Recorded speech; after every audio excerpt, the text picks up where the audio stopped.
Please be seated. The record will show the presence of the jury, the defendant, and all counsel. We need Dr. Samuels back on the stand.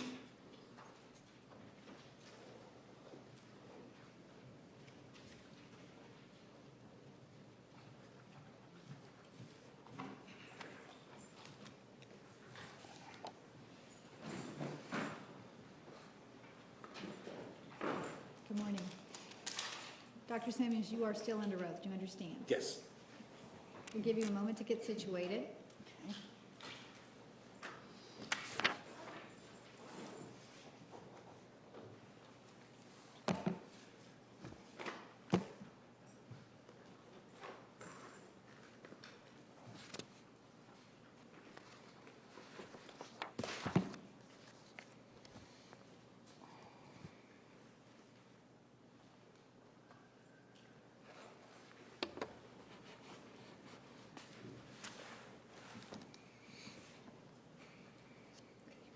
You may proceed. Thank you. Good morning, Dr. Samuels. Good morning. All right, I wanted to begin our discussion today about amnesia. Okay. I know we talked a little bit about it last week, but I have some things I want to clear up with you. Sure. Can we talk first about transient global amnesia? Yes. Can you tell us what that is? Well, it's a type of amnesia that can occur with a relatively modest stimulus. It may last for a short period of time, somewhat longer. Usually it's not permanent. There are numerous things that can bring it about, apparently. All right. Last week we showed on the slide something that, an article, it was a review article, I believe. Yes. And in that review article, it talked about some of the different things that can cause transient global amnesia. Yes. Can you first tell us what's a review article? That particular article, a review article, is one where the authors go to the bother of doing a global research on a particular area.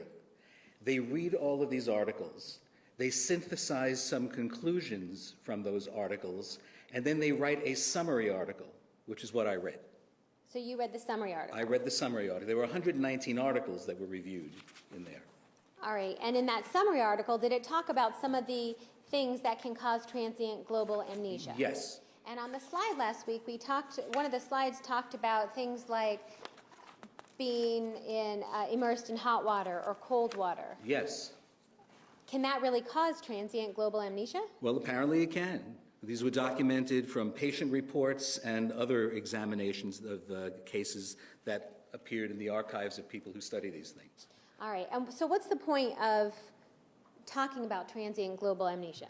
Well, I wanted to point out to the jury that amnesia is not necessarily a fake or made-up kind of experience. It occurs fairly commonly in the population, 3 to 8% of every 100,000 cases. So 3 to 8% of every 100,000 cases. It's a small percentage, but the fact of the matter is that it's regularly reported. And so it is not as if amnesia can only be made up as to cover up something. And now, is this transient global amnesia, what we're talking about right now, that can be caused by some, would you characterize them as minor type? Relatively minor. And these relatively minor type actions like immersion in hot water or cold water, is the basis for the amnesia is because it's a shock? Probably so. Okay. The etiology is not completely understood. All right. And when I say shock, I'm saying like shock to the system, the person. Yes, a shock to the system. Okay. Is that something that Jodi suffers from? No. And what is it that you would say that Jodi, what type of amnesia does she have? The type of amnesia that she... Rule 703, 702, ultimate issue. Just maybe approach. You may.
All right, Dr. Samuels, before we get to talking so much about Jodi, let's talk a little bit more about dissociative amnesia.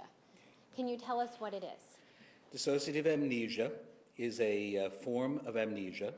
There are several different types of amnesia, but this is a form of amnesia that appears to be based upon the fact that memories were not initially established due to an interference with the hippocampus. And it usually has a specific beginning and a specific end or period of time when memories are not being formed, and the individual cannot retrieve memories for that period of time. Is there something that triggers this,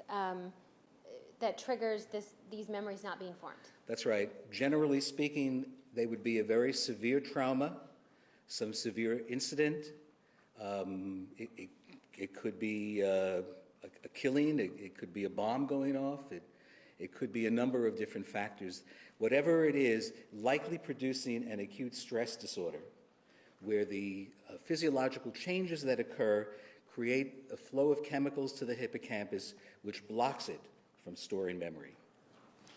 Judge, may I approach? Yes. Dr. Samuels, I'm showing you what's been marked as Exhibit 529. Do you recognize that? I do. Okay. Is that a picture of the brain that we used last week? on Yes. the Slide? Yes. All right. And does this help you to explain when we're talking about the hippocampus and the different parts of the brain that are affected during acute stress and causing this dissociative amnesia? Yes. Judge Defense would move in Exhibit 529. I do believe we have a ruling on that from last week. It's motion for reconsideration. I would ask that it be denied. Judge, may we approach? Yeah, approach, please.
All right, Dr. Samuels, here's the picture of the brain that we looked at. Oops. Okay, so you were discussing what happens when somebody goes into acute stress, which then can cause dissociative amnesia. Is that correct? Yes. Can you tell us then the acute stress, what is happening in the brain? Well, signals first flow into the amygdala, which is the seat of emotion. And that, in turn, places the body in a fight or flight situation if there is a threat. That produces a flood of adrenaline, a constriction of peripheral capillaries to reduce the likelihood of bleeding out if you're attacked, increases the blood pressure, increases the awareness of the surroundings. It also tends to shut down the gray matter, or it's actually sort of yellowish matter up there, the area that surrounds the brain, which is generally thought to be responsible for our executive capabilities, our thinking, our creativity, and so on. The purpose of that reaction occurring is to save the life of the individual who's under threat. The chemicals also have a negative impact on the hippocampus, which is that light green area adjacent to the blue area, which is the amygdala. Yes, that's it. The hippocampus is the seat of memory. Without a properly functioning hippocampus, memories are not formed and are not coded into long-term memory. Now, long-term memory does not reside in the hippocampus, but instead is somehow, we're not sure, coded into the protein, we think, of the general brain, which is why if a person has a brain injury to relatively small area of the brain, they still have memories. It's not as if they lose certain memories due to an accident like that. It's sort of a redundancy that's built into the coding. And so if a memory is not formed, we call that the inability to remember those things amnesia. Now, dissociative amnesia is usually associated with criminal behavior. And according to the research, the more intense the trauma, the more likely and the more complete the amnesia. The amnesia has a finite period, rather the loss of memory covers a finite period of time, usually as long as the stressful situation is occurring. Perhaps I could draw a diagram. Would that make it easier to I explain? think it might be easier if I could just show that. Sure. I'll hand this to you, obviously.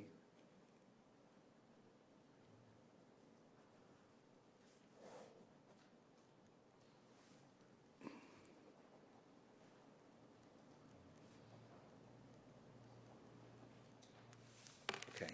Did you initial it? Oh, sure. Okay. May I approach, Judge? I'm not a good artist here, so.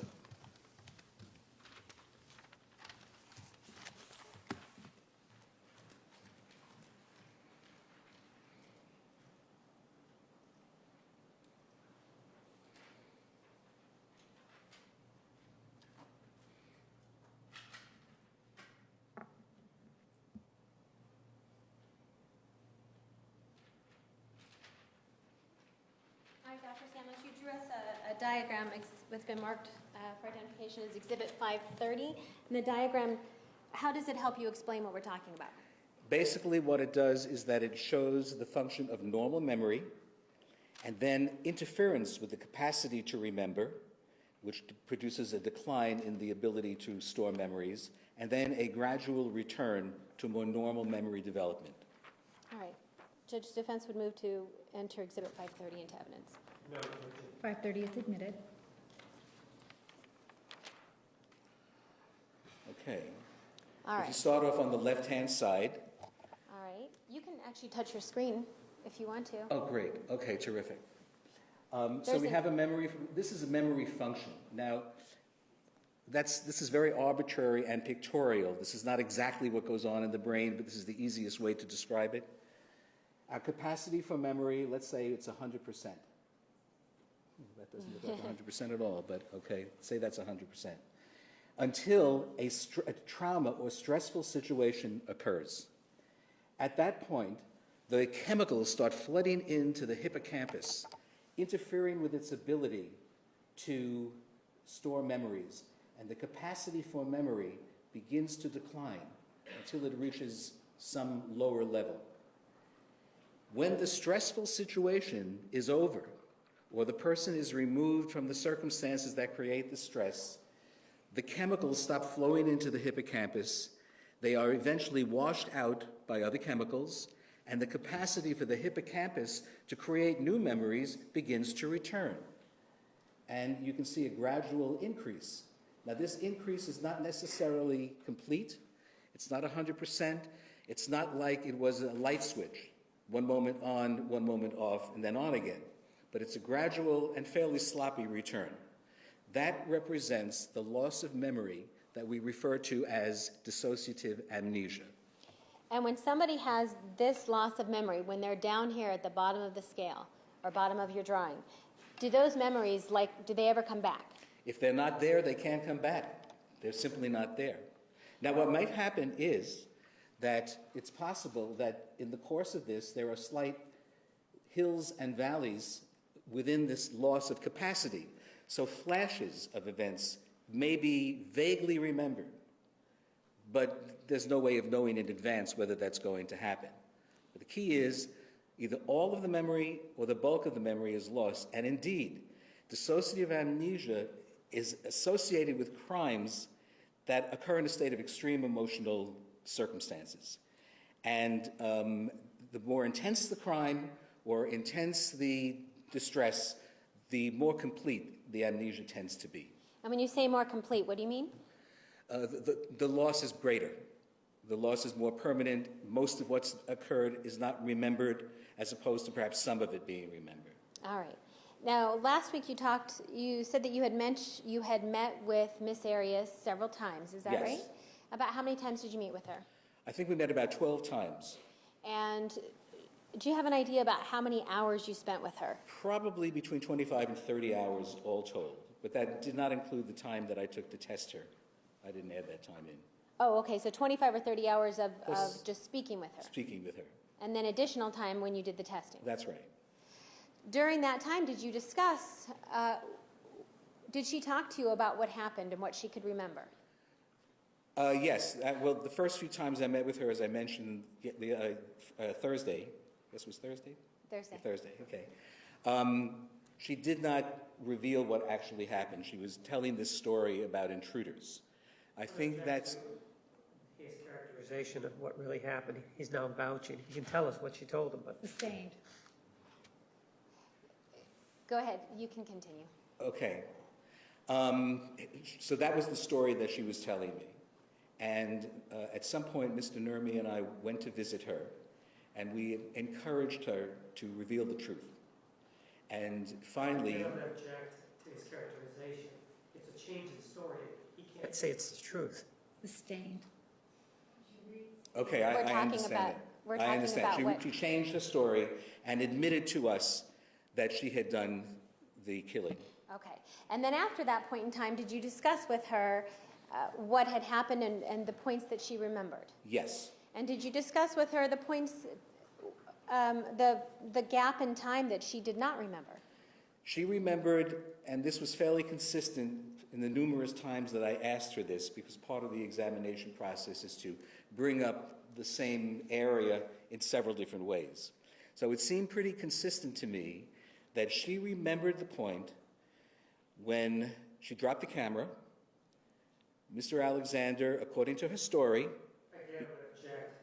He's saying it was consistent, and again, he's vouching. He can tell what the stories are. He just can't tell us. Sustained.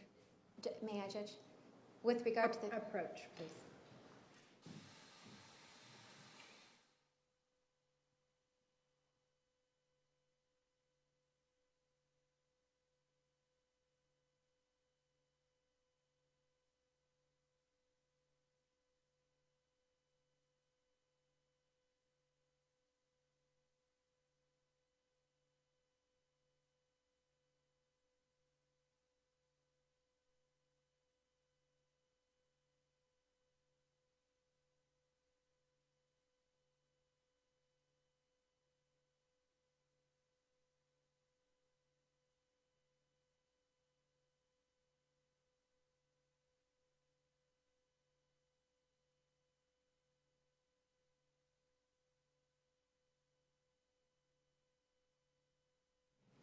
You may continue. Okay. Dr. Samuels, you talked about the consistency. So when you're talking about that, that has to do with what she remembers? In other words, when she's talking to you on different occasions, is she reporting to you that she's remembering the same things? Yes. Okay. So is she consistent in that manner to you? Yes. And the gaps that she does not remember, are those gaps, have they been consistent with you? Yes. And where her memory picks up again, has her memories with regard to where it picks up again, has that been consistent? Yes. Okay. All right. So when you're speaking with Miss Arias about these things, does it ultimately lead you to a conclusion about what the type of amnesia she might have? Yes. And what is that? It appears as if she suffers from dissociative amnesia. All right. And that's what we were just talking about here, right, with the memory function and the time? That's correct. This area here is the period of dissociation. Okay. And I might point out Yes. that the beginnings, such as here, and the ends tend to be foggy and hazy. And that's classically how it goes, because as the memory function is either gradually deteriorating or gradually being restored, memories can begin to occur, but oftentimes they're reported as being foggy or fuzzy. Okay. And so the foggy or hazy memory is occurring as the brain is going into the complete loss? Yes. And as the brain's climbing out of the complete loss, it's also foggy and hazy? Yes. Okay. All right, and with dissociative amnesia, are there ever a chance of pieces of memory coming? Sometimes bits and pieces. Overruled. Sometimes bits and pieces of memory can be retrieved. I have done a good deal of hypnosis work looking for restored memories with police departments of officers who were suffering from post-traumatic stress disorder. It is generally not too effective. Very rarely, some piece of detail will be recalled, but it's rarely productive. All right, and is that ultimately, I'm showing you exhibit number 529, is that ultimately because there is no memories stored in the gray matter from the traumatic event? That's correct. The memory has never been encoded into a form that the brain can store long term. Okay. And once gone, it's gone. Okay. Now, one of the criteria for post-traumatic stress was intrusive thoughts. Yes. Is that right? And intrusive thoughts are what? These are thoughts usually about the trauma that pop up into the actors or the individual under studies thinking. They can't control it. They come in sort of random times. Sometimes it may be at night, sometimes in the morning. Sometimes they may hear something that triggers an intrusive thought, but those are what we call intrusive thoughts. All right, and did Miss Arias suffer from intrusive thoughts? Yes.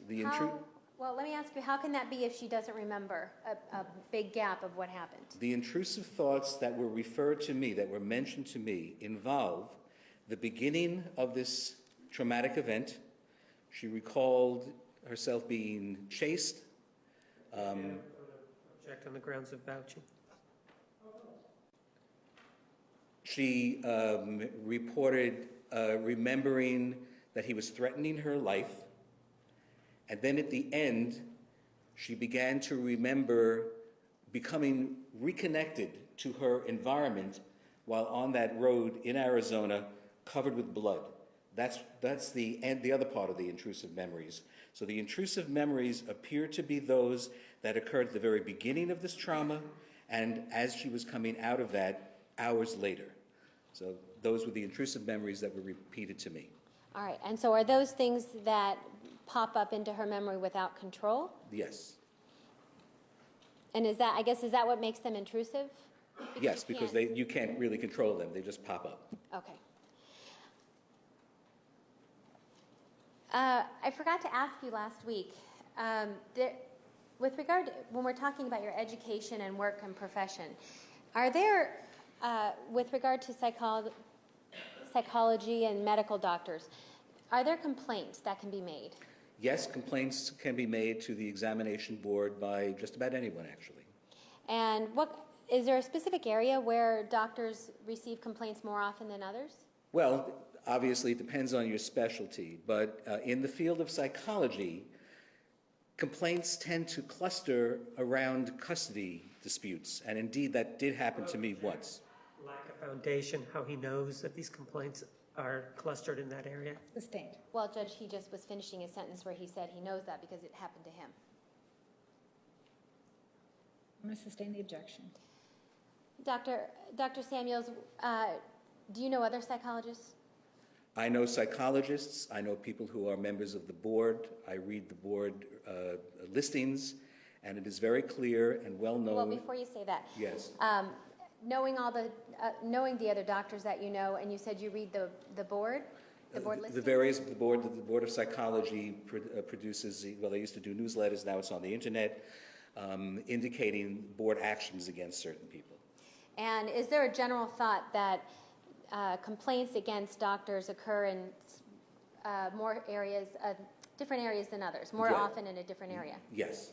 And do you know that based on the fact that you know all these different doctors and you read these other publications? Yes, and it's commonly discussed amongst professionals. Okay. And what is that area? Custody evaluations. Okay. And in custody evaluations, do you have an idea as to why this is something that is ripe for complaints? Well- Objection, relevance, lack of foundation. Approach, please.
You may proceed. Okay, Dr. Samuels, generally speaking, with in your area with regard to custody situations, is that something that has issues with it with regard to getting complaints, doctors, you or other doctors in that area? Well, sure, there's always one winner and one loser in custody evaluations. So invariably, you're only satisfying 50% of your clientele. And so those types of complaints are not at all uncommon. And did you ever have a complaint against you? I did. Could you tell us when that was? Yes, it involved the 1994 or 1995 custody evaluation that I was asked to conduct. It was an extraordinarily acrimonious divorce. There were multiple lawsuits between partners, attorneys, psychologists, psychiatrists. It was a big mess. What was your role in it? My role initially was to be the joint custody evaluator. The gentleman came to see me, and I tested him and evaluated him, saw him with his children and so on, but the mother refused to attend. His attorney asked me instead to provide a letter to her office indicating whether or not I viewed him as a competent parent. I did, but it was not a full-fledged custody evaluation because I never evaluated the woman. Okay. I was then told that this was no longer a case of custody and that the only issue was visitation. About 4 weeks later, the wife calls my office and asks to make an appointment. I call the attorney of this gentleman and tell him that she's finally come in. She asks me to please test her, but that the evidence and information would not be used in a custody determination because I was no longer doing custody.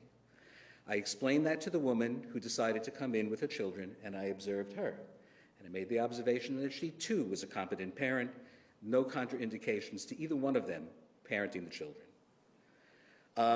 Did you ultimately testify in that case? I did not testify as a custody person. I did Okay. not testify as a custody evaluator. The gentleman then called me up in tears, begging me to see him as a patient because he was having terrible troubles. His business went bankrupt. His wife, of course, they had split. He was having tremendous financial problems. He was a dentist.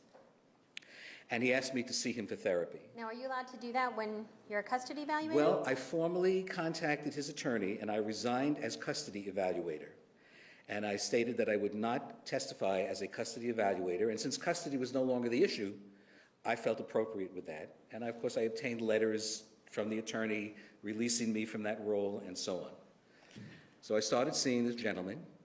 And at some point, he owed me a good deal of money, and he told me that he was going bankrupt. He had no money. And he offered, because he wanted to continue seeing me, for me to see him. And I had looked in the American Psychological Association ethical guidelines, and it said that bartering was permitted as long as it did not, what was the terminology? Did not compromise the relationship. So professional to professional was perfectly fine, which is what we did. Okay. And somewhere down the line, I went to court to testify only as to his mental state, because he was now a patient, and that the condition he was suffering from, which was an anxiety disorder and some depression, would not impede his ability to spend visitation time with his children. All right. And so at the point that you're testifying down the line, you weren't supposed to be for the husband and the wife That's together. right. At this point, I was simply I testified as a therapist. Okay. And there are other complications, but I won't go into it. At any rate, about a year later, a complaint was filed to the New Jersey Board of Psychological Examiners, and they brought up this case, and part of the case involved the fact that I bartered. Now, unbeknownst to me, New Jersey passed a ruling that did not permit bartering as part of the psychological guidelines. There was a 3-month overlap between the time that I started bartering with him, which was permitted nationally, but not permitted by the state. So Let me just get that straight. So in the beginning, when you were going to him as a dentist, right, that was okay. that was okay. But there was 3 months that you were continuing to see him as a dentist, and that New Jersey had changed the New rules. Jersey had changed the ruling, and I was not made aware. I didn't know that. They may have sent out a bulletin. There was no internet in those days, so they may have sent out a bulletin. I may have missed it. I wasn't unaware of it. At any rate, the wife and her attorney boyfriend found some records that we had done this exchange, and decided to file a complaint that I was bartering inappropriately. The New Jersey board examined this material and decided to fine me $2,500 for having done that. And no license was taken away, nothing was suspended, just the fine. The next step was that in psychology and in the field of medicine, if someone makes a complaint to one board, every board that you're on is notified, so they can do their own independent examinations. Letter went out to the American Psychological Association, in which I am a fellow of 2 divisions, and they decided not to take it up. It was trivial. The American Board of Professional Psychology, where I'm a diplomate, decided not to take it up. The Arizona Board, 2 years later, decided to take it up, and I was exonerated in a vote of 13-0, and the complaint was dismissed. And So that was what- the one and only time in dealing with thousands of patients, at least over 1,000 evaluations, that anyone ever lodged a complaint. And as I said, both the attorney and the psychiatrist involved in the case were also complained about by this particular party. So you weren't the only one who got a complaint from this lady? No, it was a messy case. Okay. Yeah. All right, and so is that what you mean by do you do custody evaluations No, anymore? after that, I decided not to do custody evaluations anymore. It just didn't pay. Okay, all right.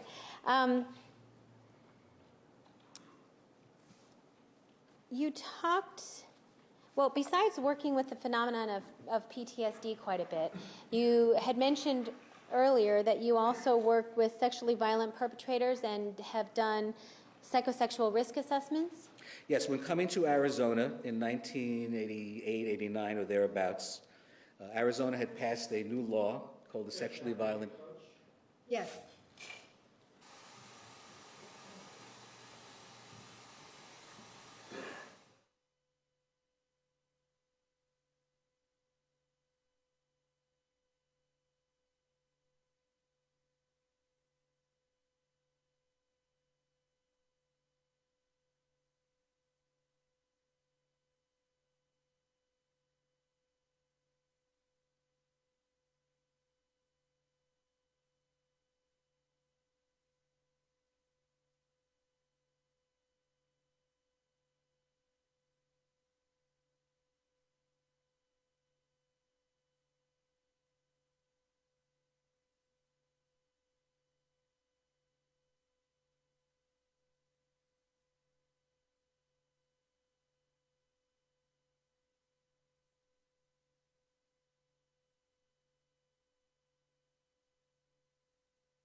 We're going to take the noon recess at this time. Please be back in the designated area at 1:25. Please remember the admonition. You are excused. Please stand for the jury.